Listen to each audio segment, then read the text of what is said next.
Hi, everyone. I'm Pamela Hastings, and welcome you to another Barometer webcast. Joining me today is David Burrows, our Chief Investment Strategist and President at Barometer Capital. And we will provide you this afternoon with a brief overview on current market and economic conditions. And with that, I turn the conversation over to David Burrows. Hi, David. Hi, Pam. Thanks very much for joining in today. And welcome to everybody for another Barometer Readings Wednesday afternoon. Boy, for the first week of September, it's been awfully busy. The last 7 days, lots going on in the market, lots of bifurcation, good things and things that are not as good. But in general, the market continues to march on, and I think confounding lots of investors. Today, what I'd like to do is just quickly kind of review what's happened over the past week, some of the things that are highlights, some of the changes we've been making, and just talk about some of the things that we're keeping a close eye on from a risk perspective. You know, as all of you know, we aren't trying to be everywhere.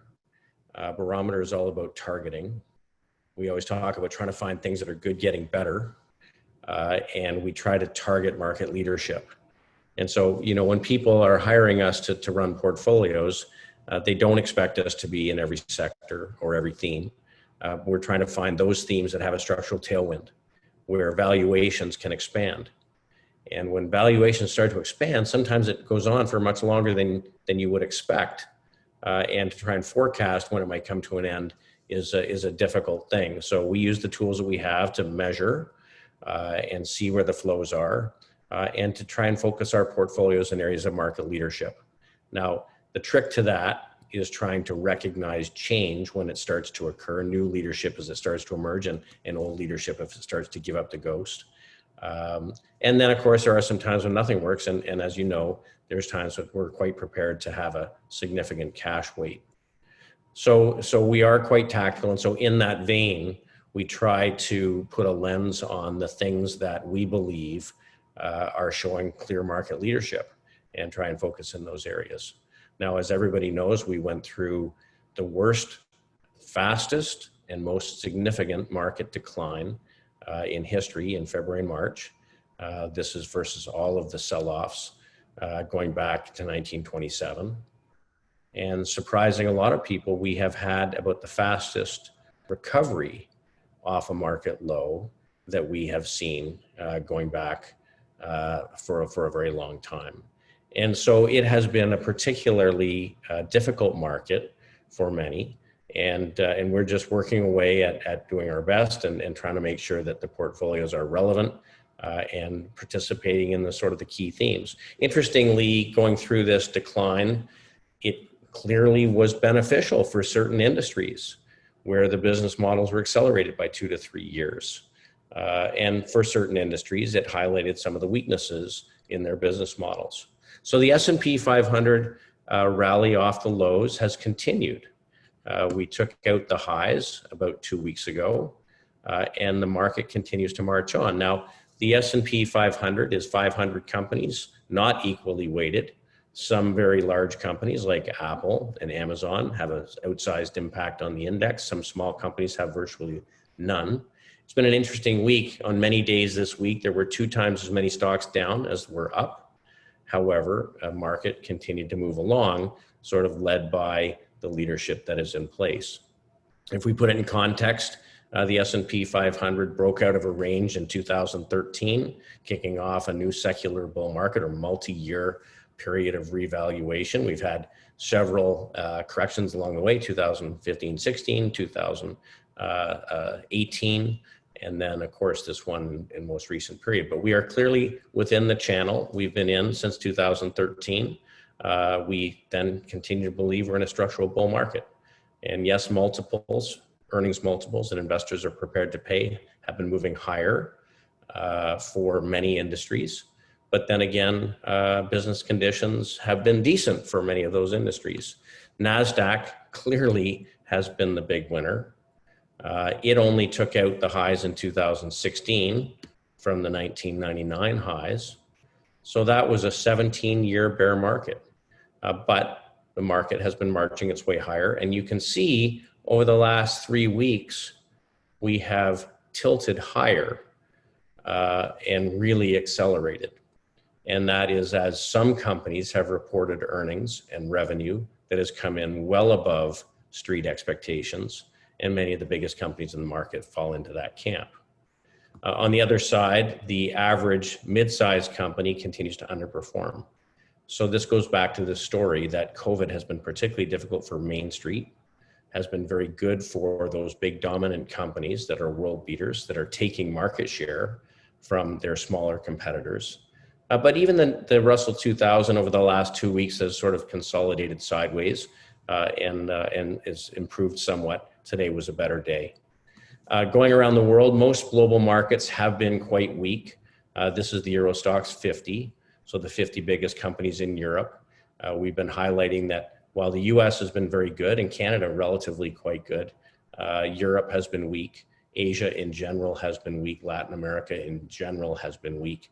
So the US is really exerting its dominance over the last number of weeks. In fact, to such an extent that European equities have underperformed US stocks more than at any point in the last 100 years. So at some point, it may be that if the sectors that are key to those markets were to get into gear, there could be an interesting opportunity. Right now, because technology makes up such a large part of the US market and such a little part of the European markets, the outperformance is quite staggering. So it's all about targeting. We've been focused in Canada and the US.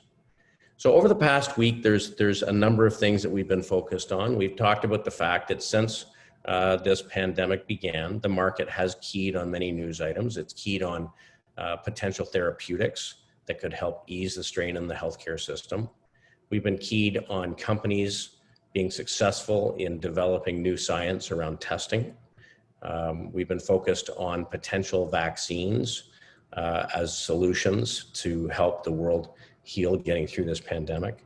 The market has been very focused on fiscal and monetary stimulus. We know that there's been an impasse in the US between the Democrats and the Republicans over the next round of fiscal stimulus. We've focused on some of the sectors that have underperformed and watched for signs of change this week. Some improvement in the industrials. We'll talk a little bit about that. But really, the story of the week has been growth stock investing. The dominant players like Amazon, like Apple, like Salesforce.com, like Zoom yesterday, are really showing their colors. And that has brought a whole new cohort of investors into the market. We hear people talk about the Robinhood investors, generally a younger cohort who in the past have not been in the market. They are engaged. By many measures, private client or retail investment participation in stock trading volumes has gone from 10% of the market volumes to well over 30% of market volumes. And these are investors who are willing to take risk. They are younger, and they are definitely interested in having some of the returns that have been available in the market. Over the past week, we have had additional polling take place that shows the Republicans narrowing the lead that the Democrats have had over the last few weeks. We'll see whether that continues, but that has been relevant. But I would say the most important things are expectations for early adoption of vaccines. Many of the third phase vaccine trials are moving ahead more quickly than had been expected. The FDA in the US seems to be willing to give early approval on some of the vaccines, and we may see something over the next few weeks. Certainly Nancy Pelosi and Steve Mnuchin appear to be talking again, trying to get something done on the stimulus front, and all of these things have been well taken by the market. But certainly improving some of the healthcare response is key to confidence. So this is the S&P 500 Growth Index. It has been a steady march higher, almost relentless. Since the market took out the highs, it has been marching higher and frankly accelerating. This is good and bad. It's good in that you want to take advantage of key themes. Things are a little bit extended, but it doesn't mean that this has to end anytime soon. You know, as they say, the market can stay irrational longer than you can stay solvent. But certainly there are good reasons why many of the growth stocks are participating so well, because the revenues and earnings coming out have been very, very strong. The key theme in this market has been technology.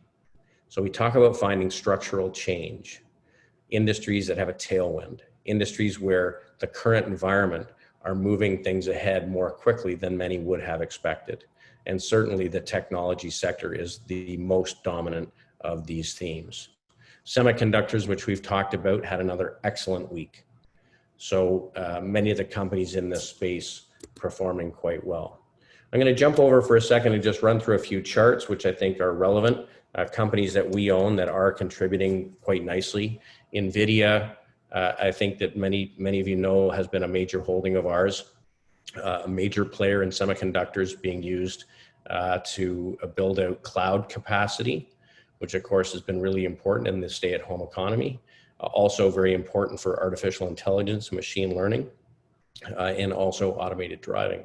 But NVIDIA has been bringing out new generations of chips that have really strong performance characteristics and are continuing to take market share.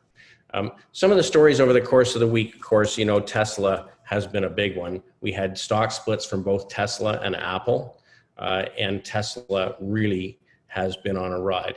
It has been said over time that when a company announces a split, it often will add as much as 10% to their annual performance. It just makes the shares more accessible to more people. It doesn't really change the value of the shares, there's just more shares outstanding. But in this market, where we have very strong retail participation, it has made a huge difference. So pre-split, Tesla's moved over the last 2 weeks from $300 to $450. So clearly, you know, a 50% move higher. Apple, like Tesla, has also been on a bit of a rocket ride, moving from pre-split $100 to $130, up 30% since they announced their split, a little bit weaker today. But this has not been unusual. These companies are reporting earnings coming in well ahead of expectation, and the market is rewarding them, showing their dominance. We talked a couple of weeks ago about Salesforce.com being up 25% on the day. A company with a $250 billion market cap up 25% in a day. This week, the story was Zoom. So we own Zoom in 4 of our funds. It was up 40% yesterday alone. Had a big impact positively on our equity strategy, our long short strategy, and some of our income strategies, and certainly separately managed accounts.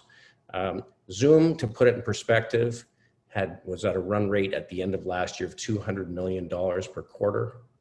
This week, when they reported their earnings, reported $600 million in revenue, a tripling of their revenue stream. And that's probably not the end of it, because this is a theme that's clearly being adopted as business travel is curtailed and people are working at communicating.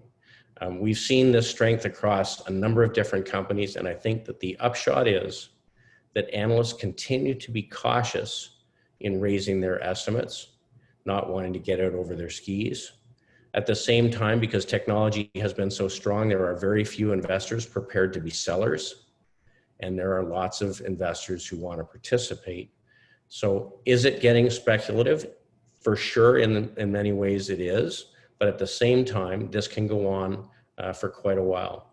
Other companies that had a very good week in our portfolios in technology, DocuSign, big move higher. We know that DocuSign is digital documentation, certainly being used extensively in this stay-at-home economy. Well Health, which is a company that is providing remote healthcare access, Canadian company that is moving down into the US market, up 8% today, up very strongly yesterday, big positive week. Cytem, which we talked a little bit about last week, had an excellent week this week. Again, these companies that are exerting dominance are being rewarded. And so while they have been moving smartly higher, we continue to pull our stops up in behind and are staying with them. As George Soros once said, if you believe that you are moving towards a bubble, lean into it. take advantage of it.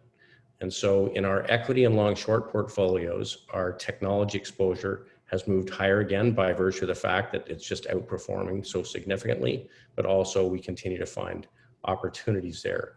It doesn't mean that we aren't watching for any sign of reversal, but our breadth models continue to support this sector as one that we want to continue to be focused in. So, this is world-changing stuff. Here's a chart of Zoom share price versus IBM. In May of 2019, Zoom's market capitalization was about $18 billion. IBM was $122 billion. Today, Zoom's market value is in excess of IBM. If you take Apple's valuation today is worth more than all of the companies put together in the Russell 2000, the 2000 mid-cap companies in the US market. So this really does appear to be a market where winner takes all. And it is important to be in the leading companies because there are lots of things just not participating. Growth outperformance is by far the most significant outperformance we've seen in years. In gold, this is the relative price performance of healthcare and technology as a percent of the all world index. And in the bottom, energy and financials as a percent of the all world index, quite dramatically underperform. We watch every day for signs that this could be changing. So what is changing? We saw a little bit of an improvement in value-oriented sectors this week, today in particular. As you know, we do have some financials exposure, but industrials are one group that are showing some improvement. Manufacturing purchasing managers indices around the world are showing improvement. Now, off a low base, but the market cares about the rate of change, less about the absolute number. It's a forward-looking instrument. So we see improvement in the UK, China, the Eurozone, and Japan. The US is seeing probably the strongest improvement in the purchasing managers indices, the ISM manufacturing data. So this is helpful to the industrial economy. The industrials as a group have started to outperform over the last couple of weeks. We have talked a little bit about transports over the last few weeks, companies that are moving things, and certainly the ground transportation companies, the truckers, and the logistics companies like FedEx and UPS are seeing a marked increase in traffic. I had a meeting today with a fellow who's in the business of providing the last mile logistics to online mass merchants, along with some specialty products. He shared with me that the volumes that they're seeing currently at the end of August are way above what they would typically see after Black Monday between then and Christmas. So this theme is one that is continuing. As you know, we've had some rail exposure. Capital goods shipments have had 3 strong months in a row. And we're seeing pricing for the transportation companies move nicely higher as goods are moving around. So Kansas City Southern is certainly a company that we've had exposure to, CP Rail, and these themes I think can go on for some time. Also in industrials, robotics and automation, again, a sector with a tailwind. Companies are investing to become more productive, and this is another theme that we're focused on. On the other hand, healthcare really has led through the course of this rally. But in the last couple of weeks, we have seen some flows out of healthcare into some more economically sensitive sectors. So for instance, biotech, which really led on the way higher, has been consolidating. Now, it may just be that this group is resting, awaiting additional news on therapeutics and vaccines. That could well be the case. Things don't go straight higher. But this is a group that we've been pulling back on. The one company that really had a great week was Abbott. And as you know, they reported they have a new test, which is a $5 test, which has a result within 15 minutes. And they wrote a large contract with the US government. Abbott is one of the holdings that we have in the healthcare space. So some things that we're watching from a sentiment standpoint that make us be a little more careful. First of all, short interest or the amount of shares that have been sold short has been falling rapidly. Why is that important? If there's a large short interest or lots of people short the market, if the market pulls back, the short sellers become a natural buyer to cover their short. If there's a very low short position, if the market starts to sell off, there isn't a natural buyer in the market to add new exposure. So this is something that we watch. We also watch sentiment in general, noting the fact that we've moved from sort of extreme pessimism to fairly extreme euphoria. Now, that doesn't mean it can't go higher. It can certainly go a lot higher. But as it stands right now, we are watching that as it develops. The amount of investors buying calls versus puts. I showed this a couple of weeks ago, but I think this is really important. This is the number of dollars being spent as a premium to buy calls on some of the most widely held names. And you can see there has been a sharp increase in call buying. And if we broke that down into large investors and small investors have become extremely active purchasers of calls. When you're buying a call, you're buying an option to purchase a security at a fixed price in the future. So that's a bet that the price will be higher by the time the calls come to expiry. And so that's just a sign of a very positive sentiment, which is a contrarian indicator. We don't like to see people get too positive. The other thing that we're watching is how far away from the long-term moving average some companies are. So we know Apple is more than 50% above its 200-day moving average. Often companies revert back towards their moving averages. There's no sign of that right now, but it's certainly something we're watching. And we use a reference point of the late 1990s. You can see that we're not at that point, but this is certainly a data point that we want to continue to watch. So what does this all mean? It means that in general, the market conditions in North America, Canada, and the US, based on our long-term indicators, continue to slowly improve. Globally, breadth has been quite weak, so it means we need to target North America.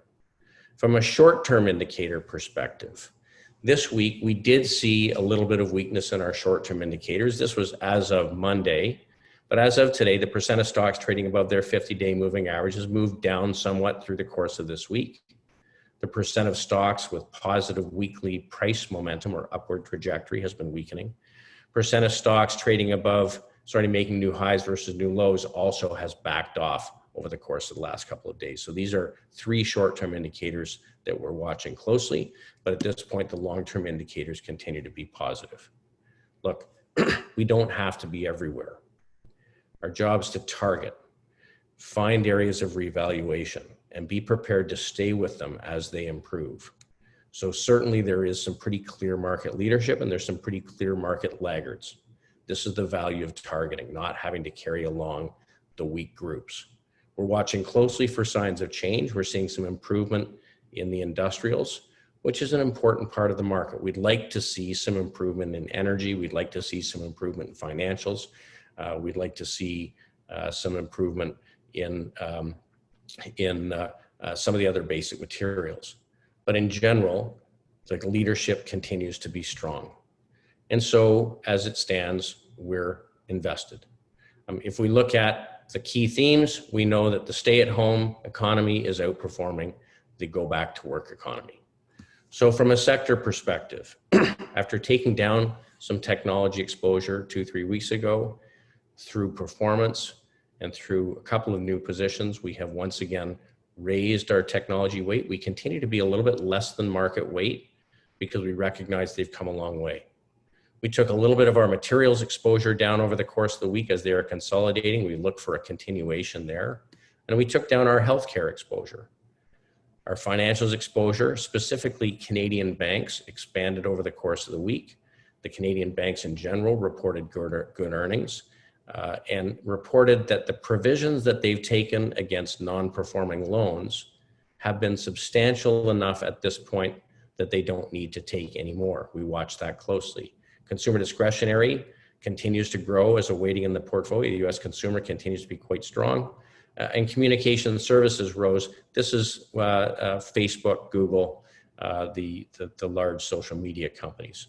And then industrials have had an increased weight in the portfolio. We continue to be very cautious on bonds and bond proxies. They just continue to underperform the market. And until we see change there, we're going to continue to keep a pretty low profile. So another week's gone by, and we watch the news carefully. If things start to deteriorate, we will get much more defensive. The equity and income equity and long short portfolios are just having a bang up year, both up about 28%. After today, maybe closer to 30 against a market that's just a little bit positive. That's great.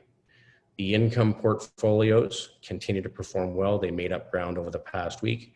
We're getting very close to flat on the year against benchmarks that are down 18 to 20% for dividend payers. Our balanced portfolio now is solidly positive on the year. And the most defensive portfolio, the macro portfolio, has certainly been a drag because we are positioned there for an inevitable pullback for when it takes place to act as a hedge in the portfolios. That is requiring some patience. But overall, we're pleased with the positioning and pleased with the structure of the portfolios. If our job is to do these three things, focus on areas of market leadership without bias, it's been hard to stay as focused in tech as we are, but it continues to perform well. We are seeing some small changes, and what we look for is a broadening of the market, new sectors to emerge and take over some leadership. Industrial certainly a little bit better this week. And we're prepared to get defensive if we need to, because of course, there are some times when you have to play defense, and we worry every day about potential additional sell-off. As we get into September, we're going to watch the COVID numbers, watch for any risk of a reacceleration in the cases. We are going to watch for new information on the science. We don't want to underestimate the science community's ability to come up with vaccines and therapeutics. We think that there is a good possibility we will see additional fiscal stimulus as we move forward, and we're going to watch the economic data.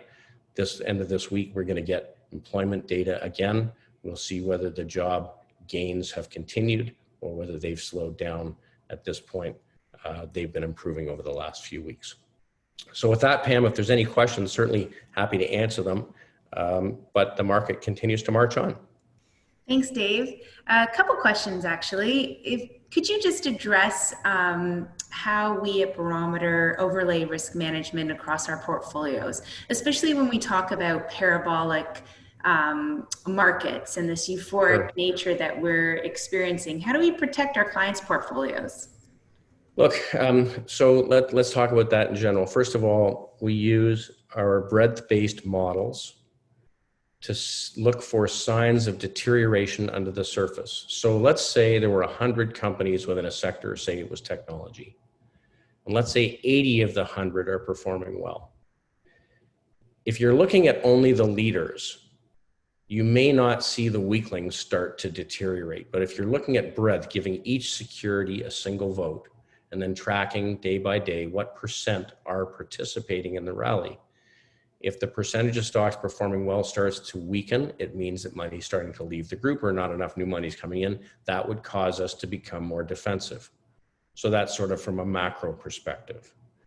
At the single security level, we have stop losses on our positions below the prices that they're currently trading at.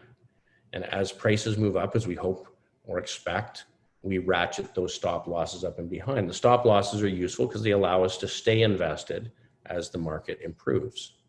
If things start to weaken, the stop losses get hit and it naturally builds a cash weight.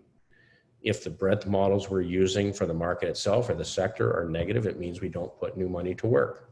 And so that way we wind up getting defensive. So we get impacted at the beginning of a decline, but we wind up getting defensive as a decline moves on. We are less worried about 1 and 2 week declines than we are about 3, 4, 6, 8, 12-month declines. And so the beginning is the most important part, but certainly stop losses help. Also from a risk perspective, it would be very easy to have the whole portfolio in technology if what we were doing was trying to maximize return. But that would be a concentration in portfolios that we couldn't live with. In other words, if we were wrong, it would have a very significant impact negatively. So we're maintaining relatively in-line market weight around the technology sector, but trying to target the strongest companies. So we watch concentration really closely. So there's a number of things that we do. But having said that, when a group gets into gear, it can stay in gear a long time. And it doesn't always have to go to extremes. But one of the examples I like to use is that when dividend growth stocks started to outperform the stock market in the 1950s, they outperformed for 20 years and went from low single digit earnings multiples, or 5 or 6 times earnings, to eventually 70 to 90 times earnings. And once they were above 15 times earnings, there was a lot of people said they're too expensive. But if you'd taken the money out at that point, you would have missed 10 years of outsized gains. When we looked at the energy industry after 2009, the pipelines, they went from trading at 6 times earnings to 24 times earnings with 25% dividend growth per year. Again, if we had used traditional valuation metrics, looking backwards, because there had been declining production in the US for 40 years of energy, we would have sold them way too early. So we watch all of these things. So we're trying to stay in the areas of strength. We do have everything on a leash. And should things start to change, you would see the weights change in the portfolios.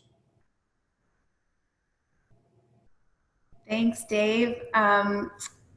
We have a lot of questions today, so I don't know how much time we're going to allow for them, but well, as long as people want to stick around, we can answer questions. Yeah, sure. Okay, so on a relative basis, are you starting to like the opportunity in lagging cyclical sectors, specifically financials and energy? I know you spoke about Canadian financials.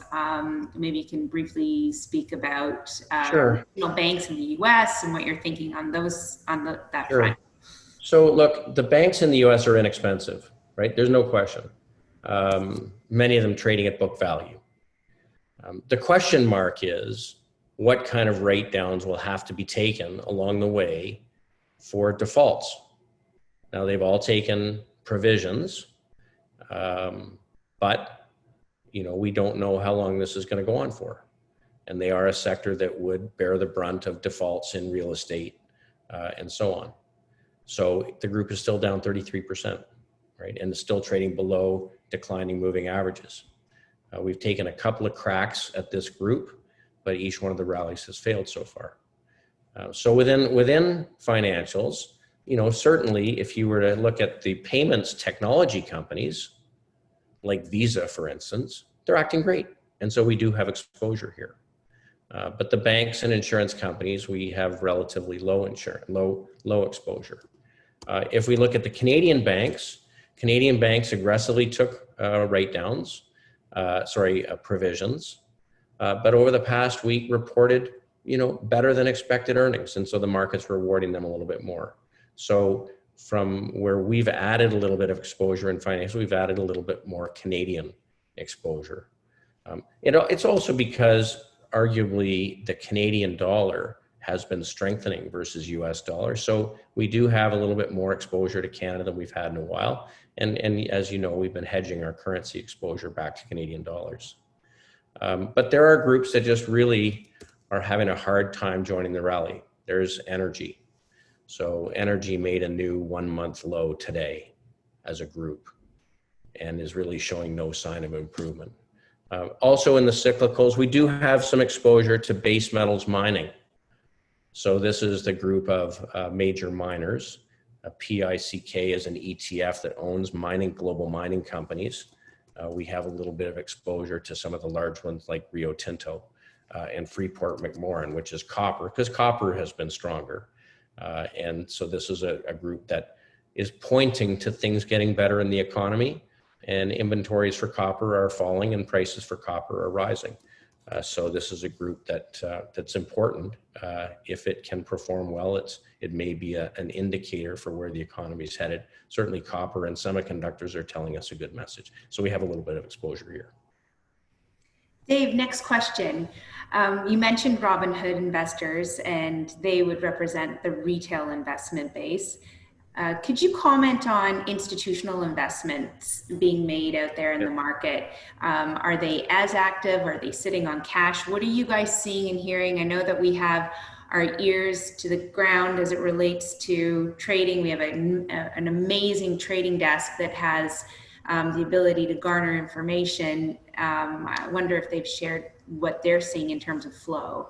Yeah, so Diana and Mike, really have their ears to the ground, and they are, for those that don't know, we do a morning call at 8 o'clock every morning, and the first sort of 10 minutes is sort of gleaning color from all the various trading desks that we speak to as to who's doing what. Institutions in general have been dragged into this market kicking and screaming. So the fundamental investor who's trying to look at valuations today and justify share price against the news flow are having a really hard time. So I would say institutions, large sort of pension funds, have had a very difficult time. The hedge fund community has also had a very difficult time because while there's been some good areas, there's been some weak areas in the market, and there have been a lot of people short here. And listen, we're not alone. They're not alone. I mean, in our macro portfolio, we've been far too defensive at this point, trying to be set up for whatever correction might come. And so I think that's representative of the macro community. That is an issue. And then the retail investor, has been very actively putting money to work. But when you look at the cash sitting on the sidelines, at the worst point, I think there was $5.1 trillion sitting in money market funds. Private investors have largely been unengaged in the market over the last few years. They have become engaged. They're very, very active, but there's still $4.7 trillion sitting in money market funds today. So the Fed's actions in trying to hold down short-term rates have really said to investors, okay, if you'd like a return, you're going to have to take some risk. And so they really have, pushed people to that TINA stance, which is there is no alternative. Now, if we were a very large manager and we had to move like a battleship, it would be hard for us to be as invested as we are. But because we are relatively small and we have a relatively active strategy, it lets us be invested, knowing that if things start to change, we can get defensive very quickly. So I would say exposures certainly have been rising. Shorts have really had to cover, but there is still cash on the sidelines that can come into this market. And if you think about it, in the 80s and 90s, while the market performed very, very well for a long time, it wasn't until the late 90s when people were sort of all in. So we could get a correction at any point in time, and I would expect we will have a correction at some point. But I can tell you, I think that a correction will be met with buying. Sort of the buy the dip mentality will take a while to break. And so I would expect that a pullback would give us an opportunity to take advantage of it. But I do think we are in a structural bull market, and revaluation of equities is going to go on for a long time relative to other asset classes. Thanks, Dave. Last question. Let's talk about Tesla. I know that's one of your favorites to discuss. How do you reconcile the fact that its price market cap is suddenly larger than all of the industry? And do you think that this is a recipe for a pullback? Look, there have been fortunes ruined trying to short this stock. It is a very populist company. And it's very hard to value because the change that they have pushed on the industry, if somebody had said what would happen 4 years ago or 5 years ago, nobody would have believed it. Now, I had this conversation at lunch today. The thing we have to remember is when you look at a company like General Motors or Ford, yes, they may wind up in the electric car business, but they have giant infrastructure that will have to be dismantled to move away from gas-powered combustion engines. They have massive long-term liabilities in the areas of their pension funds. They have giant liabilities from a healthcare perspective to their workers. So if you're the company that is being disrupted, it's very hard to make the shift to the new business model without really hurting the rest of your business. Now, in the case of Tesla, they've spent years now building out this charging infrastructure that is far and away better than anyone. Like, there's no comparison. The amount of data that Tesla is collecting in their